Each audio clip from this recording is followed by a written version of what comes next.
Hello, Scott Weaver with Air Gunner Reviews. Well, I just received this. It's the Swarm Maxxim, and it is by Gamo.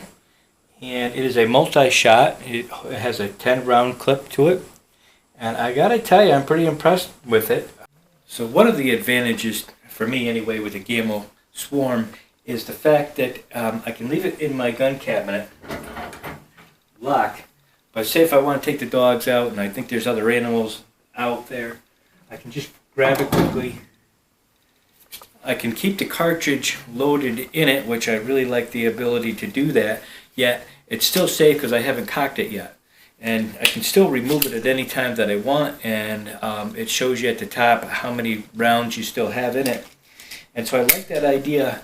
I also like the idea that if I go out there and there's something in the woods and I want to take a shot, if I miss, I have the opportunity to quickly just break the barrel open and keep shooting if I want to. So those are kind of the advantages of this, besides being pretty accurate. Anyhow, let's get to the rifle and what I think of it. First of all, it came with the Gamo scope, which is not shown here. I swapped that out for the center point scope. I get these at Walmart. I think center point, somebody said they're made by Crosman. They hold up very well. I think I've got a total of 4 of them. Never had an issue with them. So I didn't even bother because I know the scope isn't going to work well, and why frustrate myself? So the first point I would make is don't even use the scope. Don't even put it on. But what I did use is it has this one-piece mount that came with it. And that's nice because I put this on and it has 3 bolts through it, and I Loctite those bolts right down. And then I also made sure I put Loctite on these here. I just don't want anything that's going to loosen or shake, and I know those will. And then the other part of it, there's 2 screws. There's a screw right here. I don't know if you can see this because it's black and this room's kind of dim. And then there's another, I should say, bolt here. And they both take Allen wrenches. And after I shot about 100 rounds, I tightened it up, and they did turn about a good half turn. So I knew they loosened up.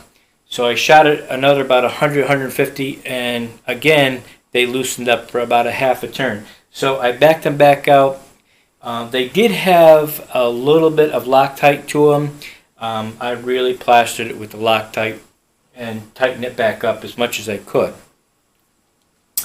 The other thing is the barrel was quite dirty. It took probably about 5 small patches to clean it, but I shot about 100 pellets through it first. And then after about another 150, 200, I then put a couple more patches through it because of the dieseling. You can definitely tell there was some dieseling with it. Not a lot. Some of them really showed some smoke coming out of it. Didn't have that, but you could smell it. And I knew it was dieseling. So I wanted to clean that all out. The first 300 pellets don't expect much, except for frustration, because they go everywhere. I mean, I was grouping 1.5 to 2 inch groups, and that part of it I didn't care for. But then it calmed right down, and I was getting very good groups. Another point with this rifle is I don't find it necessary to use the artillery hold like this. And of course, this is gas pistons, not a spring. So you can put you can wrap your hand around it. But I've also found that lock it nice and tight to your shoulder and also put a decent amount of pressure here. It's a light rifle. And if you do that and you squeeze the trigger slowly, I found it to be pretty accurate. And I do like the trigger. The trigger is very smooth. And the cocking is very smooth. I gotta say, this thing cocks so smooth. It's like it's got major ball bearings in it or something. Better than my Hotsun. I like my Hotsun, but you can tell when you're cocking it, it kind of does a little rubbing. Not bad. I mean, it's nothing to even worry about. But this is very smooth when you cock it. The other thing that I really like is how this ejects and how you put in the the cartridge for the pellets, the rotary clip. That works out very well. It's very well marked with the numbers so you can look up and see it. And there's also this little pinhole right here, and when you run out of pellets, it'll show up as white. And you can, I'm a left-hand shooter, so I don't actually see it. But for right-hand shooters, since it's on this side, you probably would notice it. But they did a really good job, I think, of that. Never had a jam. I've put probably at this point 375 to 400 pellets through this. It's still in the break-in phase as far as I'm concerned. I didn't have anything jam on it. So I really like that feature to it. Putting it back in is easy, of course, and you just snap it right in. It's easy to load, pretty much so trouble-free. I like the weight of the gun because I did weigh it. I don't remember what it was, but I want to say with scope and all, it was only like 7.5 pounds. That's pretty light. It might not have even been that. It might have been like 7 pounds. I'll try to put it down in the bottom of the comments because I did record it, but foolish me, I don't have it here. Anyhow, those are the things that I like about it. The stock is very firm, and it's a good quality stock, although it's kind of a plain Jane gun, as you can tell. There's no thrills to it. Actually, when I took it out, I was kind of shocked by it because it kind of looked like a toy to me at first. But the feel of it certainly is not. It's solid, and I really like the way the gun handles. This is the first gun that I can say that I really feel comfortable shooting, and I don't have to over concentrate with, and I like that. The other ones, especially the Springers, when you have to have an artillery hold, as you know, you can wobble it, so you have to be conscious of that, and you can just put it to your shoulder just enough with the Springer. And if you put it too much, your pellet will go high, and if this is too shaky. This gun, I like that you can actually give it a nice firm grip to it. Fun gun, just a fun gun. I would recommend it at this point. Of course, I only have had this since Tuesday, and today's Friday. So I've only had it for 3 days, and I didn't plan on doing a review on it for like a month. But I like it so much, and I did get some decent groupings already with it. And to be honest with you, it usually takes me a good month to get decent, really decent groups. My groups are like 3/4 of an inch, which isn't overly impressive, but I think this gun has a lot more potential. And of course, I am only shooting at 20 yards. When I can get outside at some point, maybe take it down range farther, I'm sure those groups will open up. But having said that, it's a $200 gun, and for $200, I think you're getting quite a value. And especially the trigger. I really like this trigger, and the trigger's gotten smoother as I'm using it, or maybe I'm just getting used to it.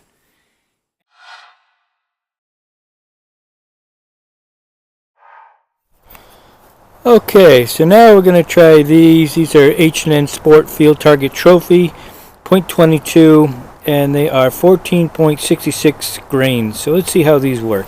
Hopefully the Cronny will work. Hey, there's shot. 694.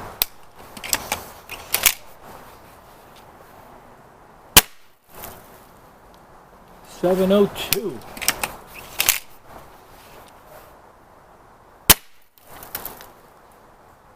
Duplicate.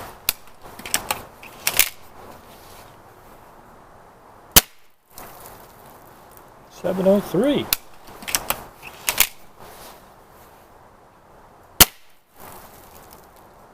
.696.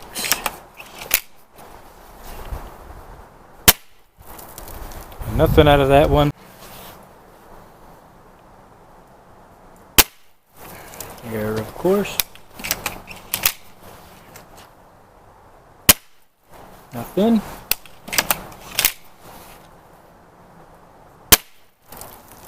Nothing. Yeah. There we go. 682.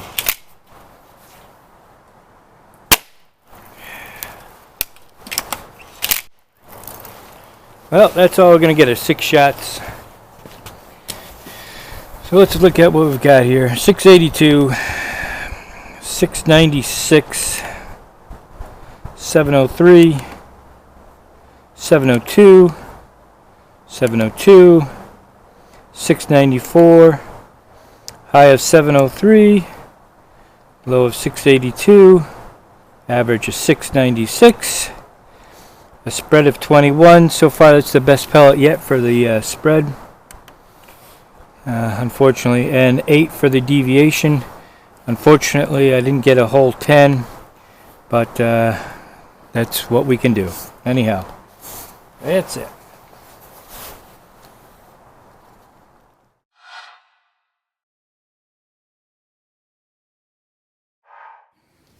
And the rifle is back this way. And we have just about 60 feet. Actually, it's about 59 feet, which is just a foot shy of the 20-yard mark.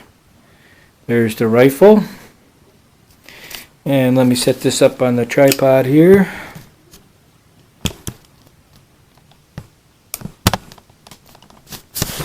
Maybe.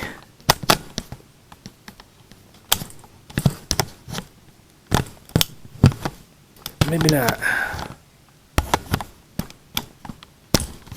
There we go. Whew. Okay.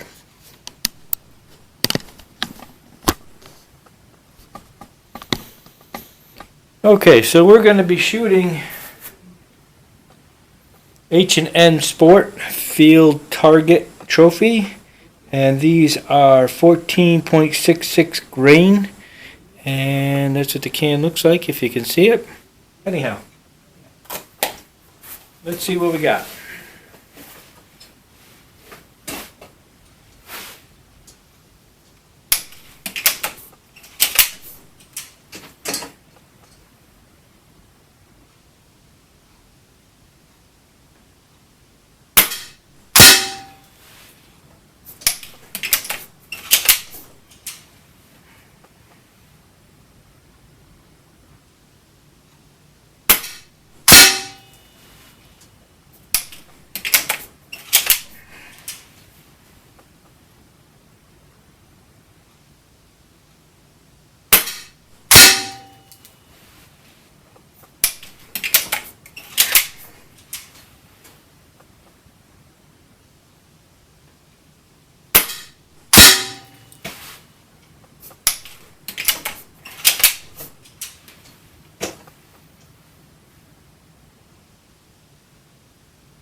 One more.